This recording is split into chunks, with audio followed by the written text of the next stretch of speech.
terrible the taste, but it's really good for your tummy. That's What are why we talking about? I didn't hear you. Say it again, I'm Ryan. eating cranberry juice. Oh, unsweetened cranberry juice. Yeah, I keep I drinking. have. The taste looks very weird. That's what you're drinking. Okay. I was wondering about that. Yes, unsweetened cranberry juice is way different than like cranberry like cocktail, like which is what people are mostly used to, which is totally very sweet. And you're right, unsweetened is not at all. It is very bitter tasting. It is an acquired taste, that's for sure. But wouldn't that help you with like spice? Because doesn't sweetness get rid of spice?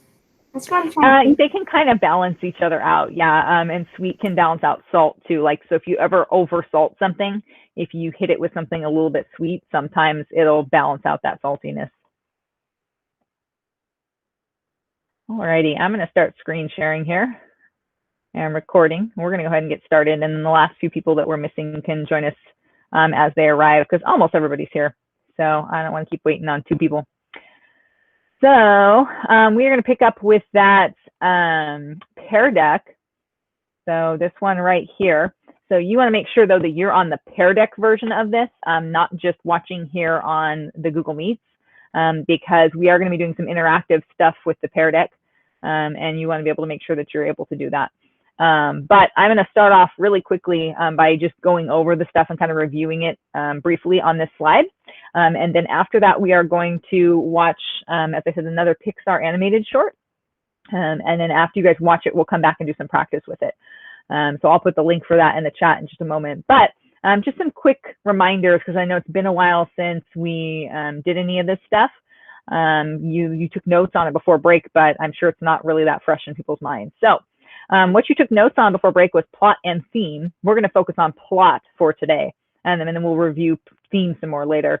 But plot basically refers to any story, any type of story. So whether it's something you're watching, whether it's something that you are reading, either type of story is always going to have a plot, and it always follows the same different types of plot. There are 5 parts of plot: exposition, rising action, climax, falling action, and then resolution, conclusion. And so that's the stuff that you guys took notes on. And then exposition is in reference to like the introduction, the very beginning part of any story. So the very beginning of a book, or the very beginning, the first few minutes of a film, that's going to be your exposition. And in the exposition, you usually get introduced to a lot of stuff, like where does the story take place, the setting, who are the characters. In most cases, that'll be your main character, who we refer to as your protagonist. And then also the antagonist sometimes, and then the conflict. So the problem, you usually find out what the problem in the story is pretty early on, because that's what drives the rest of the story. Without the problem, without the conflict, we don't have a story. And so you guys talked about there are different types of conflict that exist within storytelling. There's character versus character kind of conflict. That's where those antagonists, how we normally think of them, might come in, because we tend to think of protagonist, antagonist as like good guy, bad guy. And that's those character versus character kind of situations where we have two characters actually opposing one another. Character versus society, for example, is different though, because here we have our main character, our protagonist. Their conflict is dealing with something going on in the greater world around them, like a bigger problem, something that's not just specific to them, but that is specific to, you know, other people in the world as well. So for example, some of the samples you talked about when you took your notes are things like prejudice, racism, things like that are things that go on in the greater society in the world around us that other people deal with on a regular basis. Those would be examples of societal type issues. So that could be a character versus society kind of conflict. Then you have character versus nature.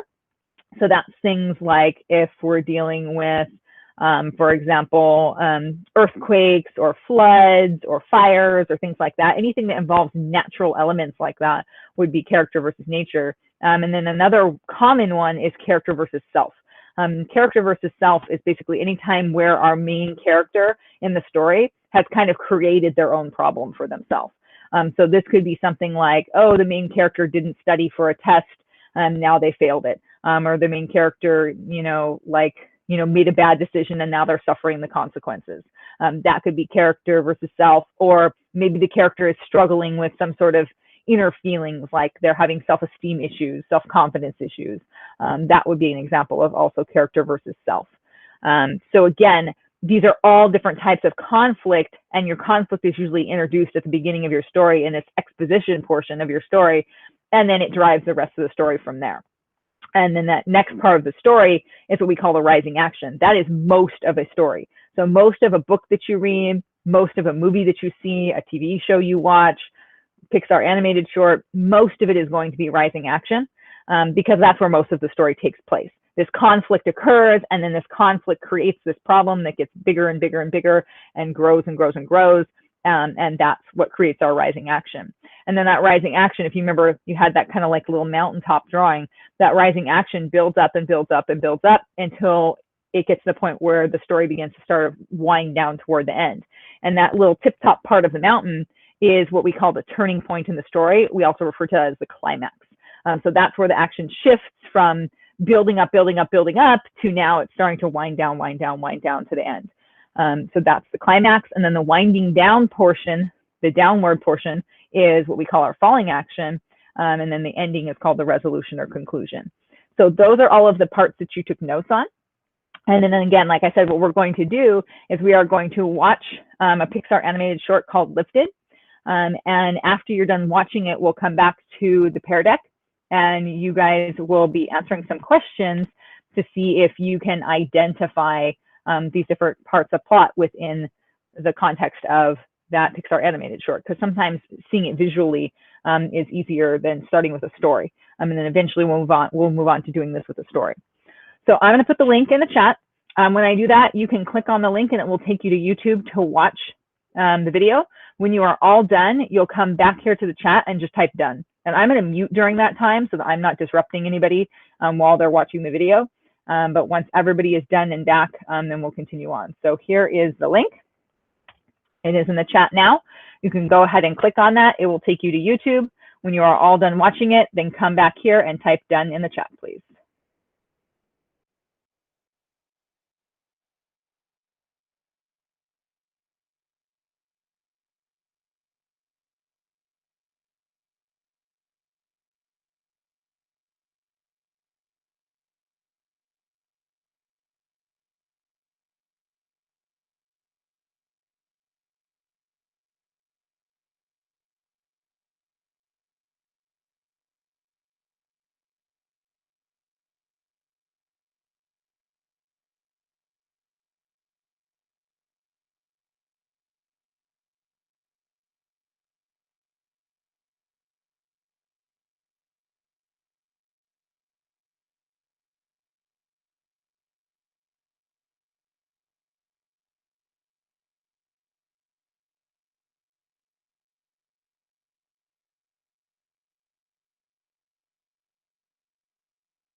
Thank you, Ryan.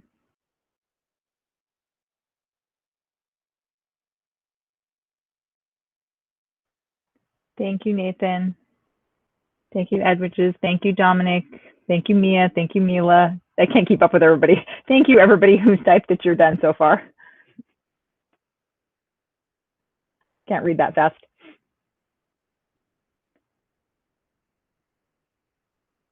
Thank you for those of you who have come and typed done in the chat.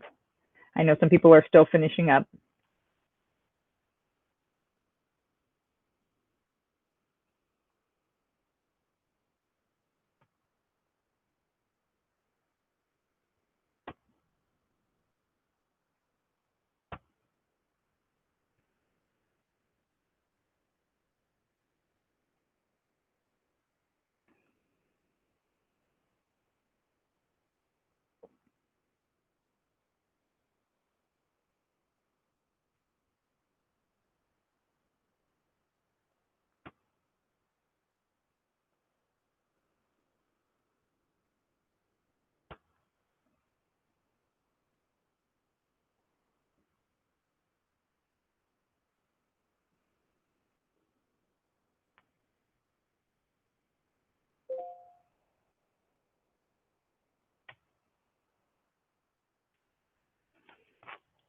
All right, it looks like almost everybody is done now from what I can see in terms of what we've typed into the chat. So I think we should be about ready to move on. So I'm going to go ahead and move us on to the next slide. So from here, now that you guys have watch lifted, we're going to start with exposition, seeing if we can identify some of these things. So make sure you're on the Pear Deck slide. So if you're still on the Google Meet, switch back to the tab for Pear Deck now, because it's going to be an interactive slide that's going to come up on your screen where you're going to be answering this question. You should see a kind of matching thing on your screen where it's going to ask you to draw a line to match these things up. So you're going to try and match up which one's the conflict, which one is the antagonist, which one's the setting, and which one is the protagonist by drawing lines. You can use the line tool or you can just draw the lines.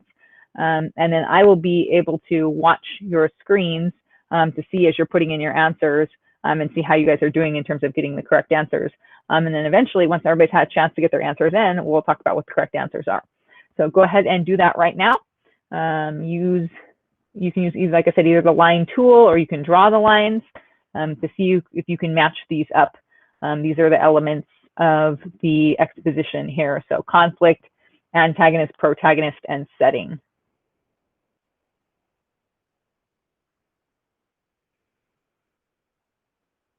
Ryan's fast. You were fast to answer that.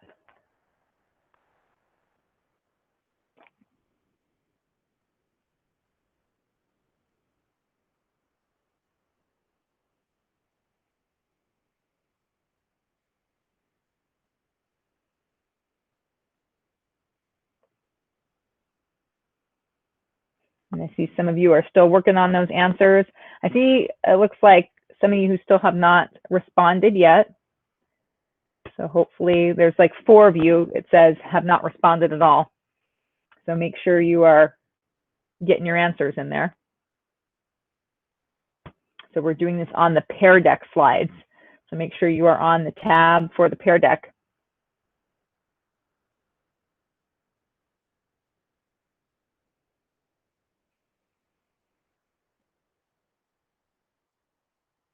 I see a couple people who look like they have the correct answers here.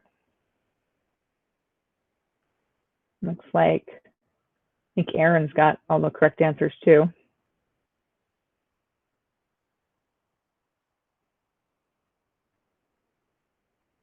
And I think Nathan does as well.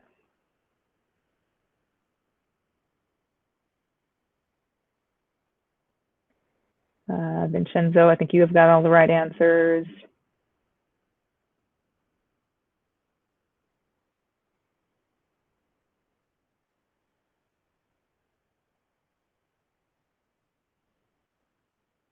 And I see some people are still putting in their answers too.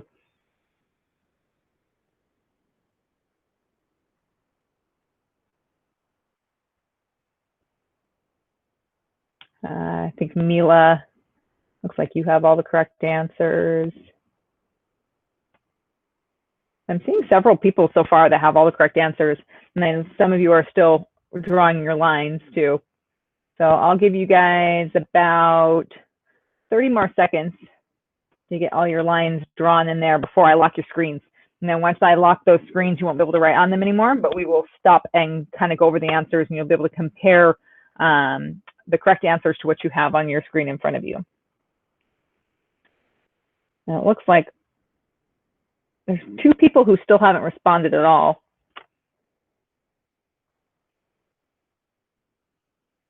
So make sure, guys, that you are on that Pear Deck slide, not on the Google Meets, but the Pear Deck. Because I see a couple of you who I still don't see responses for. All right, I'm going to lock those screens in 10, 5, 4, 3, 2, 1. I can put the code back in there for you. It is also up on my screen as well in the upper right-hand corner. But I put it in the chat in case you need it. All right, so correct answers. So I'm going to tell you what the correct answers are, and you can compare that to what is on your paper in front of you, okay? So some of you already know you have the correct answers, because a few of you I already told, but some of you I may not have had a chance to look at all your answers. So Little Alien is our protagonist. He was the main character of the story. Kind of the whole story revolves around him and what he's doing. And what we kind of get the impression is that he's kind of taking it's almost like his equivalent of a driver's test, only it's like an alien abduction test that he's trying to take here. And that's what we see happening in this story. And one of the obstacles that gets in his way as he is trying to take this test is that giant keyboard. So in a sense, the giant keyboard kind of is the antagonist in the story because it's the thing that he's struggling to be able to manipulate in order to pass his alien abduction test, in order to get the man into the ship, which is the conflict of the story. So trying to get the man into the ship would be the conflict of the story. And that's the whole problem that he's trying to overcome. And so the whole rest of the film, basically, that's what we see him is all these different things that he's doing to try and do that. And he's failing every single time because he obviously did not show up prepared. So kind of like we were talking about in some of our examples before, he should have studied, he should have prepared, and then he would have known which buttons to push, and he could have, successfully abducted the man. But because he didn't, he's now created this issue for himself, and he's stuck there trying to press all these buttons and guess, and none of it's working out, and so he's failing miserably. And then as far as the setting, for the setting, we had the farmhouse and the spaceship at nighttime during present day. So most of you had the farmhouse, the setting was the one that almost everybody nailed. That one was easy. The ones that I see people get confused the most are the conflict and the antagonist, because we have a tendency to think an antagonist is a person, and it doesn't have to be a person. Remember, they're all different types of problems and conflicts. So sometimes the problem and the conflict can come from, it doesn't have to be a person that it's coming from. It could be a thing that's causing it as well. So we actually kind of have a little bit of technology issue happening here. But keep in mind, there's nothing wrong with the technology. This is not like an example like we brought up in our conversation where the technology malfunctioned. It's the alien that's the problem. He is not using the technology properly because he doesn't know how to use it. So it's kind of like Ryan's example where he said, if I didn't charge my phone and it dies, that's not the phone's fault, that's Ryan's fault if he doesn't charge it, right? So that's kind of what's happening here with this little alien. He didn't study, so it's not that the keyboard's not working, it's that he doesn't know which buttons to press because he wasn't prepared. And Ryan, I saw your hand. Did you have something to say? Oh, that's what also happened to my Wazowski. There's too many buttons to use the car. Wasn't malfunction. Right. She didn't know how to use the car. He didn't really read the manual. Exactly, very much like that, right? Very similar, a lot of similarities going on there. So we have kind of another technological sort of story going on here in a sense as well. All right, so that was for the exposition. And then from there, we're going to talk about identifying the specific type of conflict. So if we know the conflict, we said, is that the little alien is trying to get the guy out of the ship. and we've just talked about like what, you know, is creating that conflict for him, then the next question that you're going to be answering is which type of these conflicts is he dealing with? So does he have a character versus character kind of conflict going on, where he's fighting against, you know, another kind of character? Is it character versus society, where there's something going on in the world that's greater around him, like racism or prejudice or something like that? Is it an element of nature that he's fighting against, or is his conflict caused by himself, which would be character versus self? So this one's a multiple choice one, and you are going to choose which type of conflict you think the little alien guy is dealing with in Lifted. So you'll go ahead and plug in what you think is the correct answer here. And I see 2 people jumped on that one really fast. Ooh, got 4 now.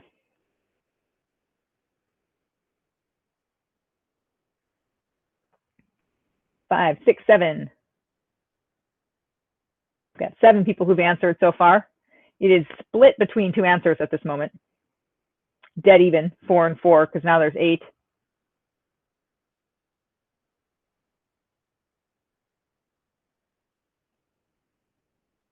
Now there's 9.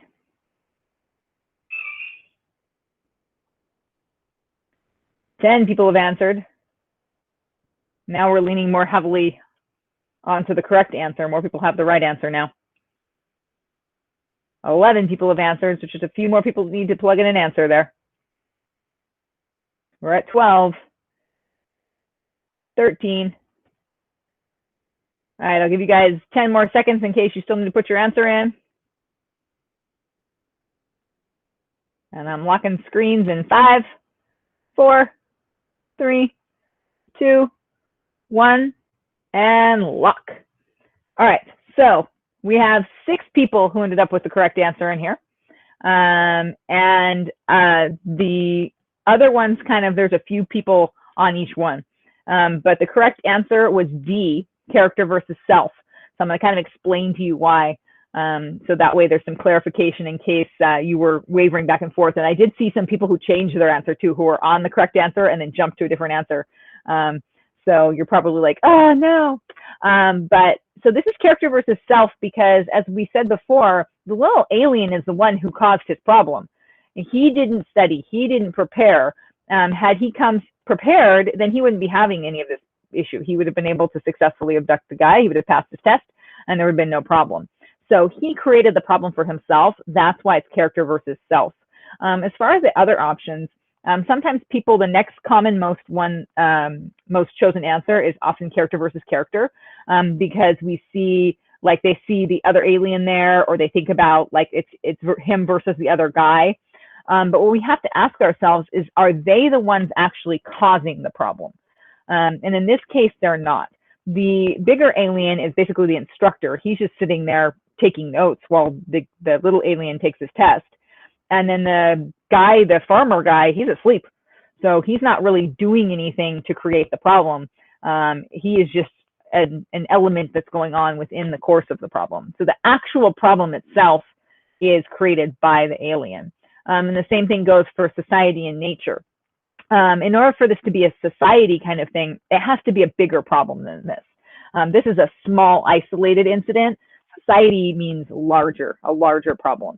And then nature would mean there'd have to be something going on. Like, if, for example, if like a tornado hit or a storm happened and prevented him from being able to pass his test, then I would say that this was character versus nature, because there was an element of nature that impacted him. But this is character versus self because, again, the little alien has basically let himself down by not having shown up prepared. So that's what kind of conflict we have going on here. And then that's all of our elements of exposition. So this conflict then is what drives our rising action, which is the next thing that you are going to be asked about. So on this one, you're actually going to type in an answer. You're going to see what things you can remember from what we watched in the video. So basically all they're asking you to describe here is, what do you remember seeing him do during the time when he was trying to get that guy into the ship? So what kind of things did he do to try and get him in the ship? What happened to the guy while he was trying to get him into the ship? And so on and so forth. As he was trying to solve that problem, the conflict was trying to get the guy in the ship. Obviously, he was not successful. What were the things that we saw him doing as he was attempting to do that? So that's what you're going to type in here. And then I'm going to be reading your responses as you do that. And as I hear some good ones, I will share them out to you guys, because this is kind of like our brainstorming. We're brainstorming what we think some of the rising action stuff is. And then on the next slide from here, we're going to do another matching one. Ooh, that's a good one, Ryan. I'm going to read that one later, because a lot of people don't always catch that one.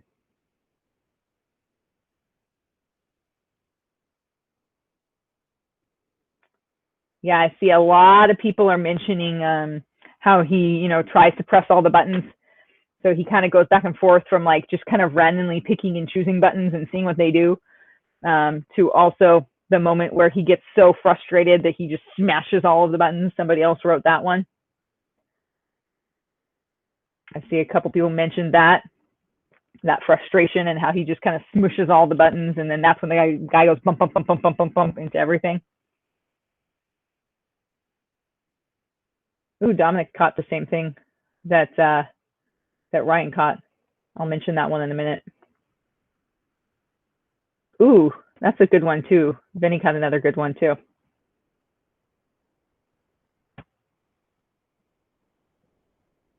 Good. So the ones I see the most commonly so far in the answers is we mentioned that he keeps, randomly pressing buttons, and that's causing the guy to bump into things.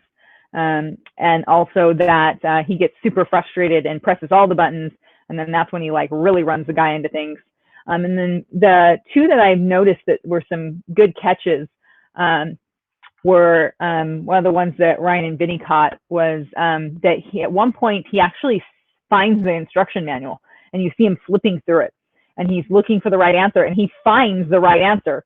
And that's when we see him finally start to actually look like he's going to get the guy. That's when he pulls him through the window. He gets stuck in the window, and then he pulls him in the tree, gets stuck in the tree. But we eventually see him actually making it up into the ship. And at one point, he does have the guy in the ship, and so like, because he looked up that answer in the manual, he got to the point where he had the guy in the ship, and he almost was successful, and then he screwed up again.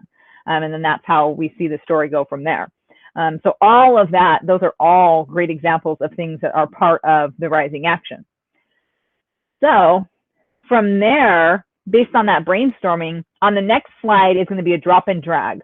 So you are going to have a list of different events from the film, and you are going to try, and you're going to have 4 flags, and you're going to drag the flags to which ones you think correspond with 4 things from the rising action. So that's on this slide right here. So think about some of the things that we just shared, that I shared out that you and your classmates had written down, and see if you can drag the flags to the 4 things that you think were part of the rising action of the story. Because the other ones are from different parts, but 4 of these are part of that rising action that we were just talking about.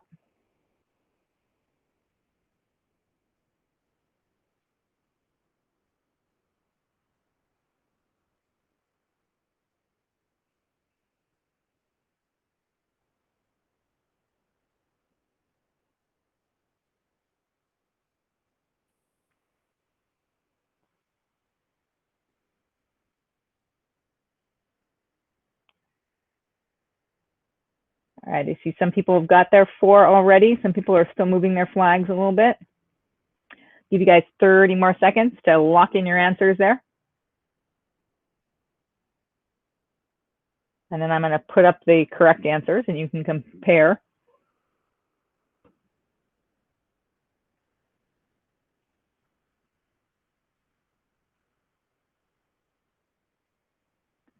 All right, 10 more seconds.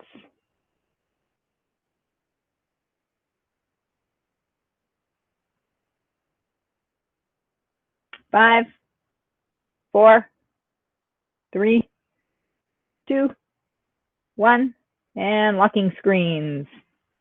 All right, so look at where you have your flags, okay, and kind of memorize those spots, because when I go to the next slide, it's going to put up the answers, and you won't see yours anymore, but you can compare what you remember to what you see on the screen. So here are the correct answers. So these are the 4 things. So the little alien tries to move the man, but keeps slamming him into the wall. That was one of the ones that we discussed. The little alien gets frustrated with all the buttons and pushes them all at once. That was another one we discussed. He uses the book to find the correct answer. That was another one that, thanks to Ryan and Vinny, we got that one. And then the man rises up into the spaceship and he almost has him before he blows it again. That is the fourth one. So those are the four big things that happen as part of the rising action of this story. And the point where he has the man almost in the ship is the last part of the rising action before we get to the climax. So as we go on to the next question, which is going to be the climax, that's what I want you to keep in mind, is that scene.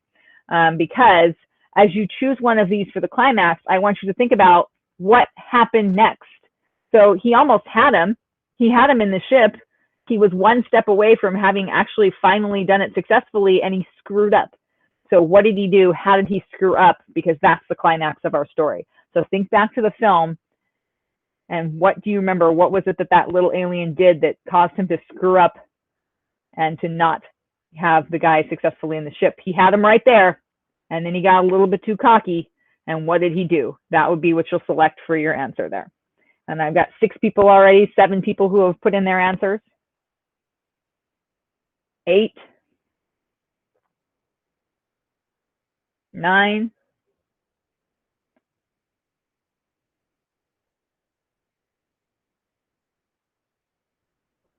10, 11.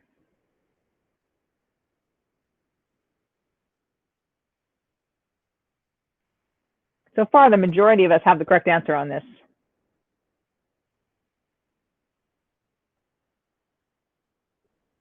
If you have not locked in an answer yet, you've got about 15 more seconds to do it. Oh, somebody had the right answer and just changed theirs.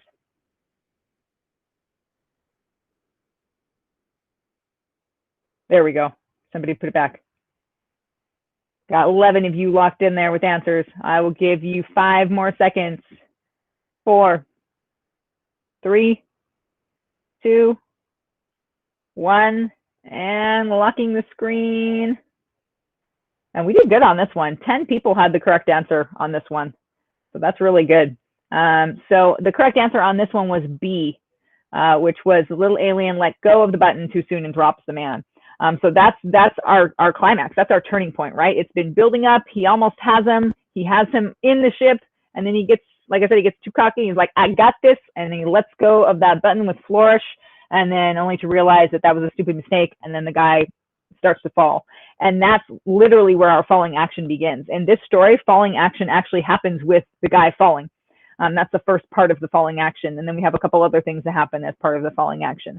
So that's what you're going to identify next. So after the guy starts to fall, which is the first part of the falling action, then what happens next? That's what you're going to identify here for the falling action. So the guy is falling, he's falling, he's falling. What happened next? Because that is the next part of our falling action.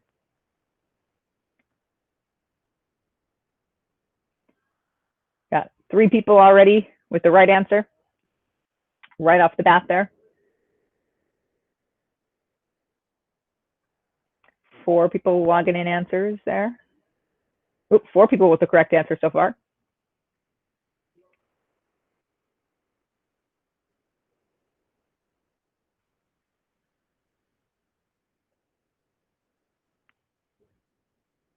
So again, ask yourself, what happened next after the guy falls? I have 8 people total who have answered so far. 9 people who've answered so far. 10 people who've answered so far. Oops, somebody had the right answer and just changed it. There you go. Trying to help some of you out. Trust those first instincts. Okay, I got 10 people who put in answers so far.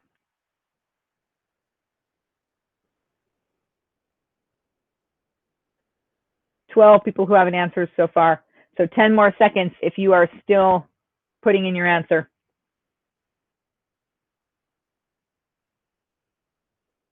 5, oops, somebody had the right answer and just changed it. 4, 3, 2, 1, and locking screens.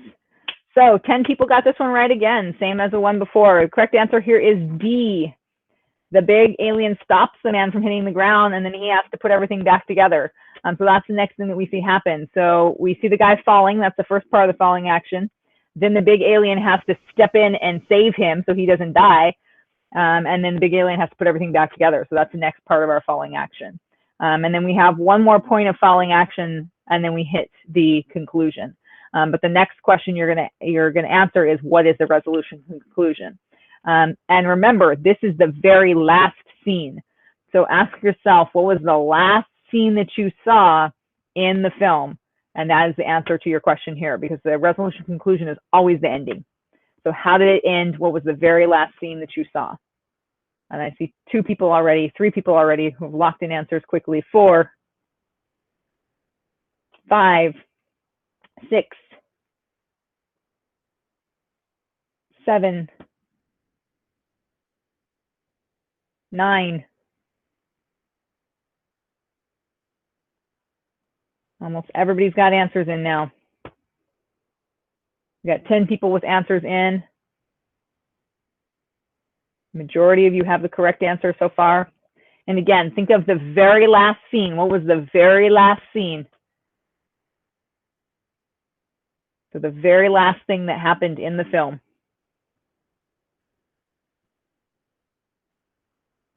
I'm going to give you 15 more seconds to answer. There are still some of you who need to answer. What was the very last thing that happened?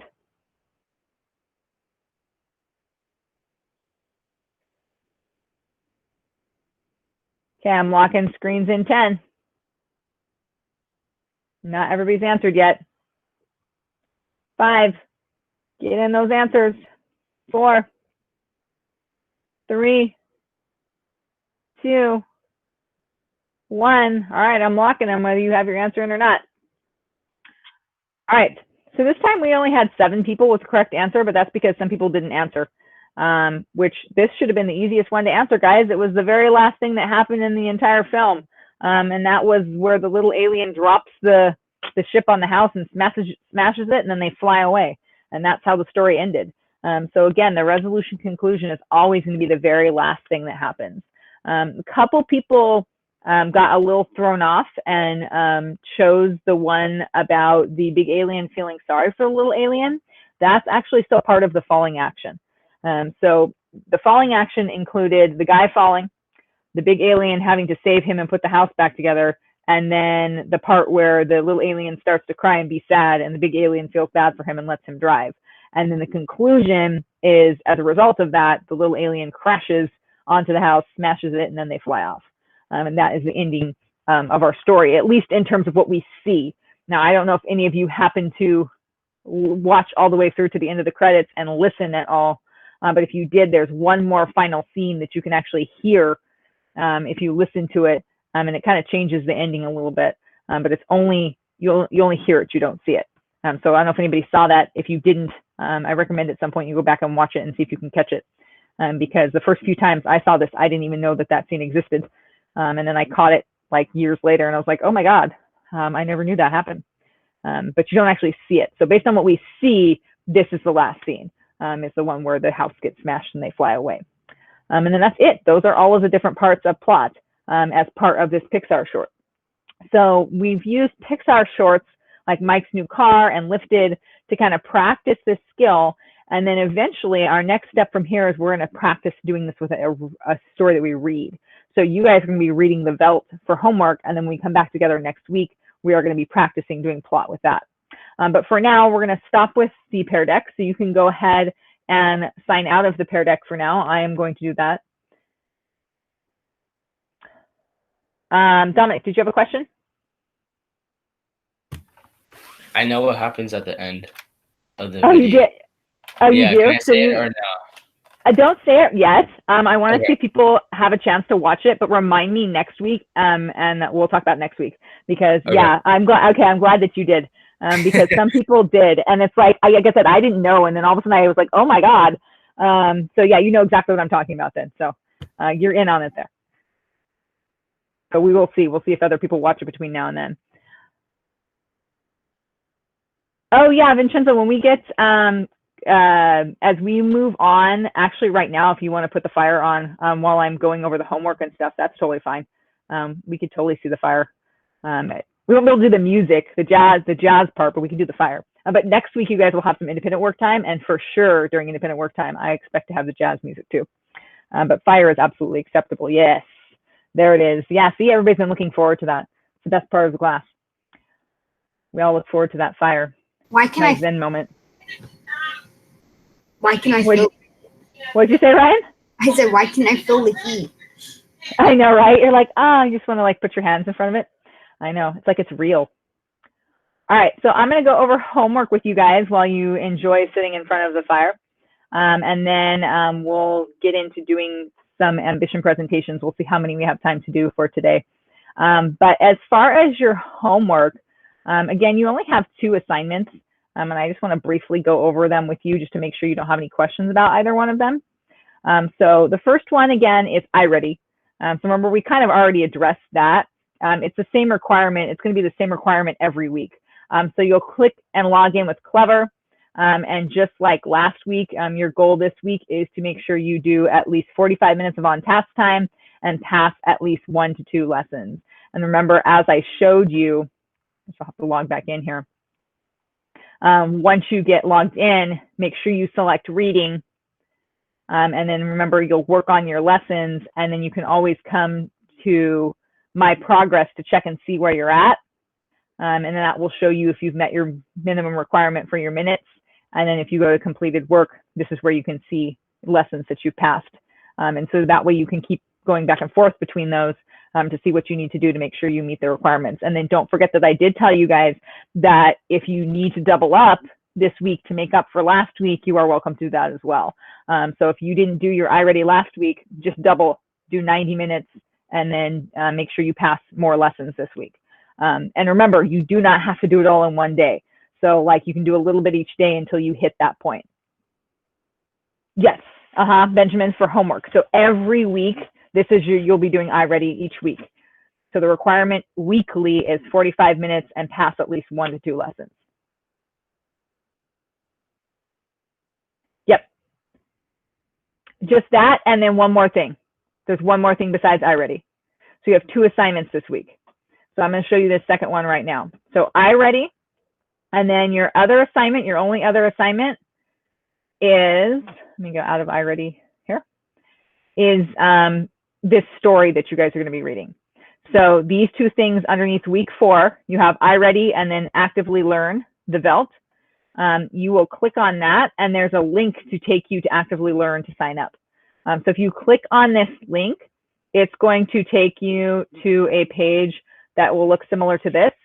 And just like everything else, you'll click sign up with Google and log in with your school Google account, and it will take you actually to this page right here. And you'll see the story. It'll say the VELT. You will click on that, and then this is where you will come in order to read the story and answer the questions. So that's basically all you're doing here. Most of these are multiple choice questions, and then you have one short answer question at the end. So there are 7 total. The first one, this one right here, is a poll, though. Those polls don't count as points because they're just an opinion. But the rest is reading comprehension stuff. Those ones count. So there'll be 6 questions total that count for points. Each question is 10 points each. So 10 points times 6 means 60 points total for this reading assignment. So as you read the story, you will get the questions to answer, and you will not be able to continue on with the story until you answer the questions. So like as I answer this poll, it will show me, I've already done this, so it shows me the whole thing, but it'll show me the story, and then I'll get to the next question, okay? And I won't be able to see the rest of the story until I answer that question.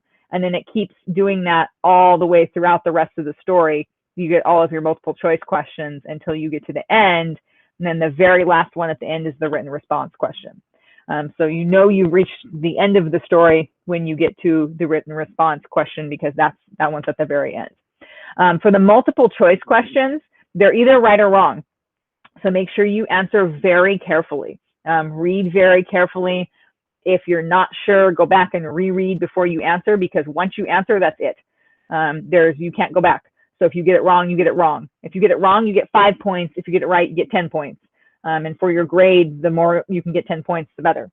And then on the written response one, This one, you get graded based on following the directions, just like when we talked about doing the discussion question. I went through that with you. Same kind of thing here. You'll notice the directions down here, these two are the same. Write a minimum of 5 sentences and number your sentences. So when you respond, you have to make sure you write at least 5 sentences and that you number those sentences. That's part of what I'm looking for when I grade your short answer response. And then the other thing that I'm looking for is that you met the requirement in terms of being on topic. And this time, the topic is you get to choose between a couple choices.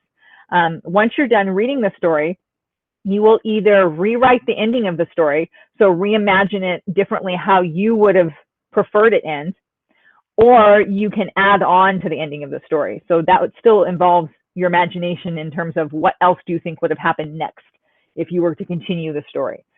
So either way, you're kind of using your creative mind to either rewrite the ending of the story or add on to the ending of the story, and making sure that when you do that, you write at least 5 sentences and you number those sentences. You are 100% welcome to write more. I've had people who wrote 10 sentences, 15 sentences. That's totally fine. Just be sure not to write less, because that's when you'll start losing points. Okay, so this is for the short answer question. So all of the other questions prior to this are multiple choice, and then this last question requires you to actually write sentences to respond to the question, either rewriting the end of the story or adding on to the ending of the story. So you're kind of practicing your storytelling skills a little bit here. Questions, anything I can clarify about this assignment, because this is the only other assignment that you have besides iReady. So you'll do iReady, and then you will make sure you read and do the questions for this story, and that's it. That is your homework for the week. And that's just because this story does take a little while to read. And so I didn't want to give you anything extra beyond that. Alrighty then. So those are your homework assignments for the week. Remember, I do recommend that before you attack those homework assignments, that you go back to any of the previous homework assignments, like from last week, or any late work, and make sure that's completed properly and done and turned in first. And then when you know you're caught up on all of your late work, then I would attack the stuff for this week. Because remember, the assignments for this week are due the day before we come to class. So you have all the way until next week to make sure that those get done. But if you're behind on anything, like you haven't turned in your ambition stuff, or you need to make changes to like your Edpuzzle or your iReady or anything from last week, like I said, I would tackle those things first when you start doing your asynchronous work. And then I would go ahead and go to this week's work, because you have between now and next Tuesday to make sure that gets completed. Questions, comments, concerns, clarification as far as that homework goes, before we talk about getting into some ambition presentations.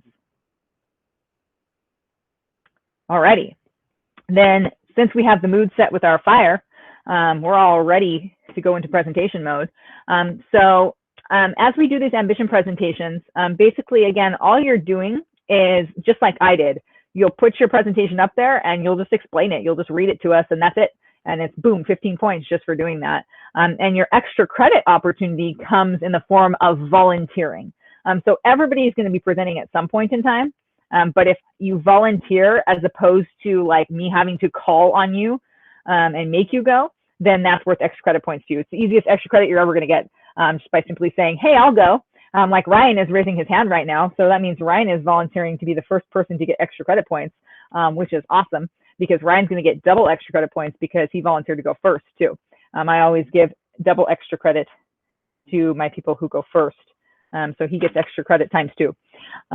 So just for being willing to put himself out there and to volunteer, he automatically gets those points. And the nice thing is as he presents, you guys will get an idea and see how easy it is. It's really not that hard. And once people start doing it, people start to realize, oh, it's not as scary as I thought it was going to be. Because all you have to do is, you don't even have to be on camera if you don't want to be. You just have to put your thing up there and then talk about it, and that's it. And Ryan, do you know how to screen share? Yeah? Okay. Yeah. So then I'm going to stop screen sharing then, so that you can take over the screen sharing, so that we can see your presentation. And then the rest of us just need to remember to be good audience members as we are listening to his presentation. And when he is done, we will show appreciation for what he has done by clapping.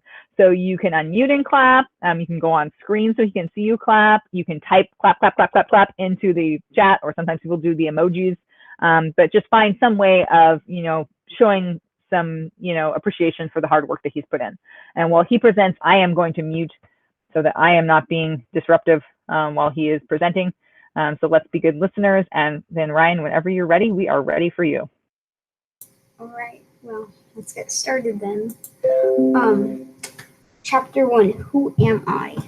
Well, I was born in California and I grew up in California. Wow, congrats.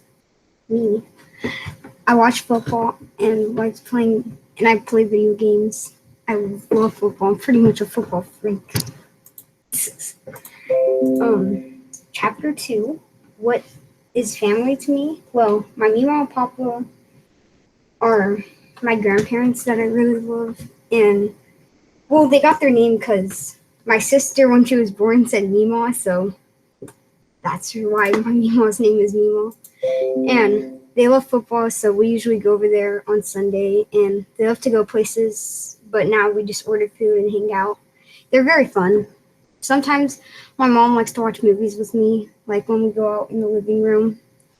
We just watch movies on like Disney Plus and stuff like that. My sister hates me. She really is annoying. My mom, Papa, Dad, Aunt Liz, Uncle Bill, Granny, Tata are probably the most important family members. School bells. Chapter 3.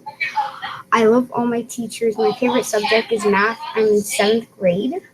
I changed the most in 7th grade. My goal in high school is to get good grades.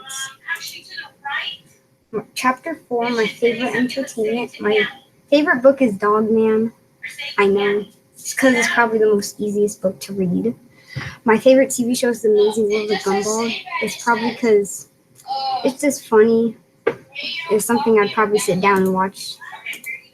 And my favorite game is Madden 21. My hobby is football. My favorite mobile game is MLB 9 Innings 20. Chapter 5, my ambition plans after high school. I want to work for my Mima's company. They sell like Legos, but like not the small ones, the fat ones that you normally see sometimes. Like the fat ones where you make like seats and whatever, yeah. And if I can be, I want to be a football player when I grow up. Probably not going to happen, but I'll try. And I will be a football player by practicing. Chapter 6, second chance. I wouldn't really change anything because I don't want to change anything in my life, no matter what, because it is what it is. And I 100% respect that. I'm totally cool with that answer because some people, that's how they feel. And I think that's really cool, Ryan. All right, let's give him a round of applause. So again, you can unmute, or you can show that you're applauding, or you can type it into the chat, but make sure you give him a round of applause for being willing to present first there. Beautiful. Thank you guys for showing him that support. And I also noticed, I don't know if you saw, that Dominic commented he was agreeing with you when you were sharing some things in your presentation there too. So, I won't tell your sister that you said that about her. Don't worry. I thought it was great that almost every slide had the word football on it. Like if we didn't know you love football, we would have been able to figure it out, because I was like, I think they all hit football at least once somewhere in there. So we know Ryan loves football. I thought it was baseball myself. I was confused. I mean, I knew it was one of those sports, but I wasn't totally sure. Yeah, but yeah. I'm not convinced. And Ryan, you know, if that is your goal, if that's something you love and you want to do, put your heart into it and your mind into it, and you will do it. That's just kind of the way you have to be about it. I told you guys, that's how I was. I decided what I wanted to do, and I just put my mind to it. So if you have the right attitude, you will get there. But I think that's really cool. And thank you for being willing to go first. And like I said, showing everybody it's really not that hard. You just put your slides up there and you talk about them, and that's it. That's all there is to it. So well done. And thank you for sharing. Is there anybody else who wants to have a chance to get some extra credit? because once people stop volunteering for extra credit's off the table, just FYI. So if people stop volunteering today, then that means the next time that we get together, then we're just going straight into no more extra credit. So as I've told people before, you're going to have to present at some point, so you might as well volunteer to get some extra credit points to do it. It does not hurt your grade, that's for sure. Otherwise, if nobody else volunteers, then Ryan will get to choose who goes next. Dominic, were you volunteering? Yeah, I guess. Sweet. I need some extra credit. Yeah. Do it. Extra credit's always good. Do you know how to screen share? I think. Let me try. Okay, give it a try, and if not, we can work around it. A tab, and then you just press which is the Google Slides. It's just Wait, what present. do I do? Press present. Yeah, tab, present now down at the bottom. whatever, the one that has your slide on it. And then you Okay, press share. And what do I put? It says your entire screen, a window, or a tab. You put It's up to you. It's up to you, whatever your preference is. you try to go back into the Google Meet to see like yourself probably, then, or see the chat. I say do a tab because it automatically just shows it. It doesn't change. So there you go. That's good advice. Thank you, Ryan. Is it working now? Let's see. Not yet. Not yet. Okay. It won't let me share for some reason. It says it's like canceled. So okay. So which one did you select? I select full screen. You did entire screen. Entire So screen, once yeah. you did entire screen, did you click on the picture that popped up in the middle and then click share? Oh no, I didn't. Okay. Okay, that's usually the step that people miss. See, that's why you Okay. normally do a tab because every time I press entire screen, I never click on that. Yeah, and that makes sense, Ryan. Okay, so is it working now? Okay. There it goes. Yes, it is coming up now. And yes, you are sharing now. You can see your screen. Okay. All right. Who am I? I was born in Fontana, California, and I moved to Pomona when I was a baby. And once I turned 3 years old, I moved over here to Upland because my parents like the schools over here. And one hobbies that I do is sports like baseball, football, basketball, soccer, all of them. I like hiking with my family. I like playing instruments such as the trumpet. And I like spending time with family and friends. And one interesting fact about me is that I do not like tight spaces, which I'm claustrophobic. I don't like tunnels. I don't like caves and nothing like that. I don't like that. And for the next slide, what is family to me? Like my grandpa was a retired World War II engineer, and my great grandma is turning 105 years old. This right next to Christmas, she's turning 105, and my mother is becoming a nurse. She's taking nursing school right now currently, and she's going to become a nurse. My brother Nathan is 18 years old, and he works at Sprouts, and he was thinking of doing taking welding school because he used to do welding classes during his high school years. And my brother Oscar is currently in the army, serving in the military in Germany right now. He's stationed over there in Germany. I don't know what the place's name is. I can't pronounce it, but he's on like the top of a mountain. And what I consider family to me is my friends and pets. And yeah, and that's my dog Leah right there on the very bottom. She's 7 years old. She's a pit bull. And my favorite teacher was Miss Guerrero in 5th grade because my brother Nathan had her too, and she believed in me a lot. She always told me that I was a leader and I would do good in school. And one thing that I did in school was honor band. I got honor band because I was really good at playing the trumpet.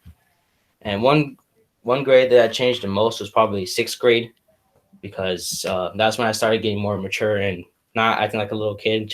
But like not messing around too much. It's just getting serious about school because the teachers were telling me that once you get in middle school, it's gonna be a lot harder, a lot more work. So I need to act up. So that's when I started maturing. And then what I like to do once I go into high school is I like to do baseball in high school or probably join a band. And what my favorite book was probably Stick Cat because I read that when I was in 3rd grade. I've always used to laugh at it and share it with my mom. My favorite movie is probably The Sandlot because we always watch that at least like every week or something. We have the DVD. It's just my favorite movie.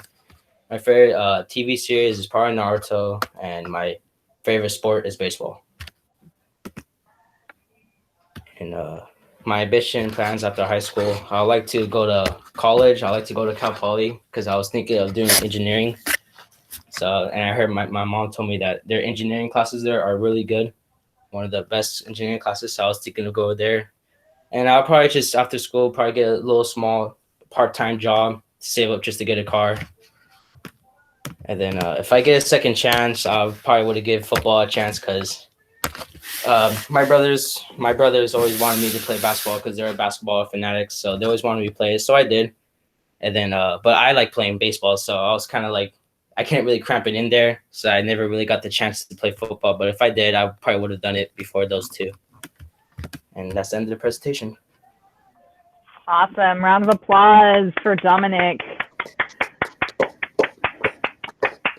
Make sure you show that appreciation one way or another. And it's so interesting. Like, I'd forgotten. I remember now, like you'd mentioned about your grandma, and that's so cool, or your great grandma, that she's got her birthday coming up. So that's super exciting.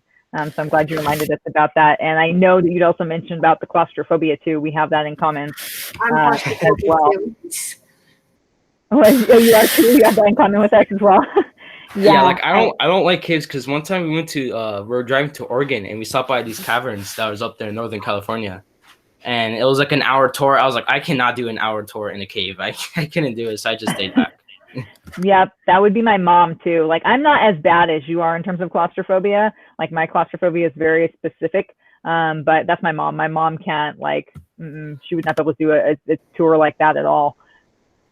I am so claustrophobic that if I ever broke an arm or a leg or anything and they were going to put a cast on me, it wouldn't happen. I mean, the thought of a cast on my body freaks me out. There's no way. Same, because I got a cast when I was in kindergarten because I broke my foot, and it was so weird without moving my entire foot. It was just stiff, and I just got kind of weird with it. No, it wouldn't happen. It wouldn't. No, there would be some hurt people if they tried to put one on me. There's this one ride at SeaWorld that probably none of us would or at least the four of us would not want to go on because it's so tight. You can't even. You could barely fold your arms. You're literally like this. No. Yeah, even just listening to you talk about it, I'm like getting chills. Yeah, no, I wouldn't be able to. Like, for me, it's more like it's stuff that's around my face bothers me more than anything. So like, and my feet, which I told you guys. But like, I don't know. I think it's because when I was little, my brother used to like trap me underneath my blankets and stuff and mess around with me. And I think that's where what my brother does. So there you go. He used to just put the blanket over me and tickle me, and I never liked it. That's how my dad used to wake us up in the morning. And I think, oh, really? Yes. It's like he would come and like pin us under the blanket to where we couldn't move. And oh my God, I blame him. That makes sense because I had really bad arachnophobia for a long time until like I worked through it. And now it's not as bad, but I blamed my dad because I have a distinct memory from when I was like maybe 4 years old, and my dad was cleaning out our garage and he found this giant black widow and like showed it to me, and it was dead, but I didn't know that. And he like showed it to me on a plate, but put it like right in my face and terrified me. And of course, like I was 4, so I remember it being like this big, which I know it wasn't. A tarantula size. Yeah, exactly. But like that, from that moment on, terrified of spiders. And now I've gotten much better. Like, I'm not as bad as I used to be. It's mainly just like things that I know could hurt me that I'm afraid of. Other little spiders don't scare me as much. But yeah, I used to be like even the teeny tiniest little baby spider, and I'd freak out and wouldn't be able to be in the house. So yeah, phobias are a weird thing. I find too much black widows. Say again? I find too much black widows. Yeah, no, I know. We have a shed in our backyard that we've been working on trying to clean out because it's basically a black widow house. Yeah. And I hate that. I'm like, I am not setting foot in there. I'm like, somebody else can take care of that. My Mima was gonna pay me $100. My Mima said that she would pay me $100 if I clean out their grill. And there's so many rats and spiders. I did it. I mean, because I'm not really afraid of spiders. Good for you. I'm bit. I'll just suck out the venom myself. You're either crazy or brave, Ryan, or both. I'm just could be a combo deal. Hi, Miss Meyer. Oh, is that Mackenzie? Hi, Mackenzie. I kept quiet. You heard me. Don't worry. I got you. I got your back. Thing. Yeah, I had his sister last year. So, me and Mackenzie, we go way back to, 2019 when things were less complicated. All right. Well, thank you, Dominic, for sharing, being the second person who was willing to go and get some extra credit points. I really enjoy hearing as you guys share these things. I mean, I get to look at them while I grade them, but hearing them when you guys share them is much different than just seeing them on like the slide. So that being said, as we continue this process, I will continue to take volunteers, which we'll probably do this more next week as we meet as a class because we're running low on time. So keep that in mind. Those of you who still need to present, you still have an opportunity when we come together next week to volunteer to get some extra credit points. So if you haven't finished your presentation for some reason, make sure you're going to get done and turned in and email me and let me know. Because remember, these are big points towards your grade. Both of these ambition assignments are both the presentation and the essay. And I know there are some people who still need to do that. But that being said, we are down to the last couple minutes of our time together. So I just want to, open it up. If there's anybody who has any questions, you'll have the opportunity to be able to ask those. I know Ryan and a couple other people wanted to hang out to show me some things. I think it was with Quizlet. So we'll take a look at that together. If there's anybody else who needs to stay for help or questions or anything like that, you're welcome to do that once I dismiss everybody. But otherwise, we have about 1 minute left. So I'm going to go ahead and say that I look forward to seeing you guys next week on Tuesday. And I hope you guys have a wonderful rest of your weeks. Rest of your week. It's been a long day. And I will see you guys soon. So have a great day, guys. Take care, and I will see you next Tuesday. Bye, everybody. Bye. Bye. Bye, everybody. Bye, Mila. Bye, Nora. Bye, Benjamin. Bye, everyone. Bye, Vinny. Hope you guys enjoyed the fire. Call at me. Yes, we did. Bye. Thank you for that. We always do. Thank you. All right.